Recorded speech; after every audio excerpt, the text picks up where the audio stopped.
বিড়াল হচ্ছে সবচেয়ে সুন্দর একটা প্রাণী। বিড়ালটা হচ্ছে আমাদের আবেগের জায়গা, ভালোবাসার জায়গা। নবীজির একটা বিড়াল ছিল, নাম হচ্ছে মুয়েজ্জা।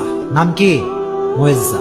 একটা হাদিসে এসেছে, অবাক করা হাদিস। দেখেন, নবীজি একবার ঘরে প্রবেশ করলেন, নবীজির জামা রাখা আছে। হাদিসে এসেছে, নবী যখন ঘরে প্রবেশ করলেন, দেখলেন জামার এক সাইডে ছোট্ট একটা বিড়াল আরামে ঘুমাচ্ছে। সুবহানাল্লাহ, ঘুমিয়ে আছে। নবী যখন আসলেন, তিনি চাইলে ডাকতে পারতেন যে বিড়াল ওঠো, আমার নামাজের সময় হয়ে গেছে, আমার জামা আমাকে দাও। এই হাদিসটি আমি সকালে পড়েছি, বড্ড অবাক হয়েছে। হাদিসে এসেছে নবী বিড়ালকে ডাকেন নাই, তার শরীরে স্পর্শ করেন নাই। নবীর জামার যে অংশে বিড়ালটা শুয়েছিল, নবী যে ওই অংশটুকু কেটে ফেলেছেন, তবুও বিড়ালকে ডিস্টার্ব করে নাই। সুবহানাল্লাহ।